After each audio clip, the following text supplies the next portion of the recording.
சந்திரன் மனோகாரகன், நீருக்கு காரகமான கிரகம். இந்த சந்திர பகவான் உங்கள் ஜாதகத்தில் 6ஆம் இடத்தில் இருந்தாலோ 6ஆம் அதிபதியுடன் சேர்ந்து இருந்தாலோ உங்களுக்கு சந்திர பகவானால் சில நோய்கள் வருவதற்கு வாய்ப்புகள் இருக்கிறது.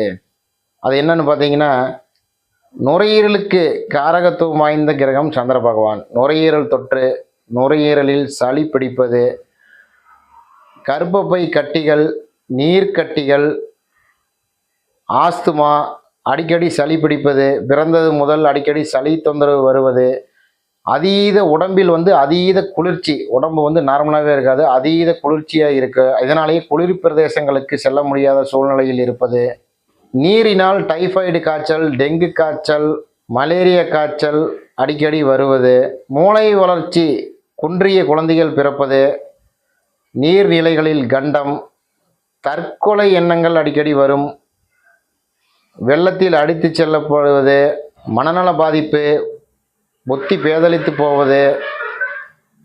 இவங்க எந்த நேரத்தில் என்ன மைண்ட் செட்டில் இருப்பாங்கன்னு யாருனாலையும் சொல்ல முடியாது. இந்த மாதிரி சந்திரன் இந்த அமைப்பில் இருந்தாங்கன்னா பார்த்தா நல்ல மூடில் நல்லா பேசிக்கிட்டு இருப்பாங்க, திடீர்னு கோபம் வந்துரு, திடீர்னு அப்படியே வயலன்ஸாக மாறிடுவாங்க. இந்த மாதிரி சந்திரன் 6ஆம் இடத்திலோ 6ஆம் அதிபதியோடு இணைந்திருந்தாலோ இந்த மாதிரி நோயெல்லாம், இந்த மாதிரி தொந்தரவெல்லாம் வருவதற்கு வாய்ப்புகள் உள்ளது. இதை முன்கூட்டியே தெரிந்து வைத்து கொண்டால் சந்திர பகவானால் வரும் பாதிப்புகளிலிருந்து மிகுந்த எச்சரிக்கையுடனும் கவனத்துடனும் இருந்து நம்மை பாதுகாத்து கொள்ளலாம்.